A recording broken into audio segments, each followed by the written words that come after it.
বীর্যের যে কাউন্ট আছে মানে স্পার্মের সংখ্যা আছে, স্পার্মটা অনেক কম, যার কারণে বাচ্চা হচ্ছে না এবং অনেক চেষ্টা করতেছে, অনেকে তার স্ত্রীকে সন্দেহ করতেছে, তার স্ত্রীর সমস্যা, কিন্তু দেখা গেছে তার স্ত্রীকে পরীক্ষা করে কোনো কাজ হচ্ছে না। তো লাস্টে টেস্ট করে দেখা গেল কি ওই পুরুষেরই যে বীর্যে স্পার্মের সংখ্যা আছে, স্পার্মের সংখ্যাটা যতটা হওয়ার কথা তার চাইতে কম। তো মূলত আজকের এই ভিডিওতে এই সমস্যার সমাধান কি এবং হোমিওপ্যাথিতে কি ওষুধ রয়েছে এবং অত্যন্ত পারফেক্ট কার্যকরী দুইটা ওষুধের ব্যাপারে কথা বলবো এই আজকের এই ভিডিওতে। প্রথম বিষয় হলো যে স্পার্মের সংখ্যা কম হওয়ার পিছনে মূলত অনেকগুলো কারণ থাকে, তবে সবচেয়ে বেশি যে কারণটা রয়েছে সেটা হলো যে যদি কেউ অস্বাভাবিক অতিরিক্ত মাত্রায় হস্তমৈথুন করে সেক্ষেত্রে এমনটা দেখা যায়। এছাড়া তার ঔষধের কারণে মানে দেখা যায় যে এমন কিছু ওষুধ আছে যেমন হাই প্রেশার, উচ্চ রক্তচাপ বা এইরকম আরো বেশ কিছু ঔষধ রয়েছে। এই ঔষধগুলো সেবনের ফলে দেখা যায় যে তার বীর্যে যে স্পার্ম আছে স্পার্মের কাউন্ট কমে যায়, স্পার্ম কমে যায়। এছাড়া আপনার ইলেকট্রিক ডিভাইস যারা অস্বাভাবিক অতিরিক্ত ব্যবহার করেন, বিশেষ করে ল্যাপটপ যারা কোলের মধ্যে নিয়ে ব্যবহার করেন, অথবা দেখা যায় যে এমন একটা অফিসে চাকরি করেন যেখানে প্রচুর পরিমাণে রেডিয়েশন, ইলেকট্রিক যন্ত্রপাতি, এরকম ক্ষেত্রে কিন্তু পুরুষের স্পার্মের সংখ্যা কমে যায়। তো এছাড়া শারীরিক দুর্বলতাও আরো একটা বড় কারণ। তো এই সমস্ত কারণে পুরুষের স্পার্ম কমে যায়। যদি এইরকম বিষয়টা হয়ে থাকে তাহলে কিন্তু হোমিওপ্যাথিতে অনেকগুলো ওষুধ রয়েছে যে ওষুধগুলো আপনার এই বীর্যের স্পার্ম বাড়িয়ে দিতে পারে এবং আপনার এটার জন্য খুব সুন্দর একটা সমাধান আনতে পারে।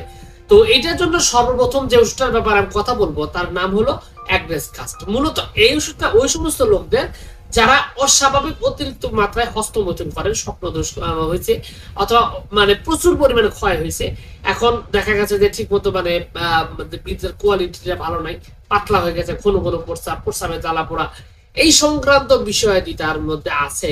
তো সেই অবস্থায় কিন্তু এটা অত্যন্ত কার্যকরী দুর্দান্ত একটা ওষুধ হলো অ্যাগনেস কাস্ট।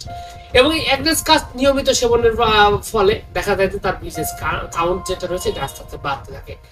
এছাড়াও বয়স হয়ে গেছে অথবা ওই যে যেটা বলছিলাম এই সমস্ত কারণে যদি এটা কমে যায় তাহলে আরো একটা ওষুধ রয়েছে যার নাম হলো ড্যামিয়ানা। ড্যামিয়ানা বীজের উৎপাদন বৃদ্ধি করতে বিশেষভাবে কার্যকরী, হরমোনের গ্রোথ বাড়াতে খুব ভালো রকমের হেল্প করে এবং বলতে পারেন যে একটা দুর্দান্ত ওষুধ হিসাবে আপনার এই ড্যামিয়ানারও কিন্তু বিশেষ ক্ষমতা রয়েছে। এই দুটো ওষুধের ব্যাপারে বলছি, তবে আরো বেশ কিছু ঔষধ রয়েছে, লাইকোপোডিয়াম সহ সিলিনিয়াম সহ অনেকগুলো ওষুধ রয়েছে, কিন্তু এই ওষুধগুলো আরো বেশি পাওয়ারফুল। কিন্তু এই ওষুধগুলো সেবনের কিছু নিয়ম নীতি আছে। আপনি যদি সঠিক নিয়মে না সেবন করেন তাহলে আপনার রেজাল্ট মানে আসার সম্ভাবনা কম। এই জন্য যে কাজটা করতে হবে আপনার রোগের ব্যাপারে আপনার এই বিষয়টা জানা দরকার। আপনার বয়স আছে, বয়সের কি অবস্থা, আপনি মানে উচ্চ রক্তচাপে ভুগছেন কিনা, আপনার ডায়াবেটিস আছে কিনা, এই সমস্ত বিষয়গুলো চিন্তা ভাবনা করে বিচার বিশ্লেষণ করে তারপরে এখানে সঠিক ওষুধটি সেবন করলে দেখা যায় যে হোমিওপ্যাথিতে একদমই পারফেক্ট যে ওষুধ সেই ওষুধটা কিন্তু আপনি সেবন করলে দেখা যাবে খুব সুন্দর একটা সমাধান আপনি পেয়ে যাবেন।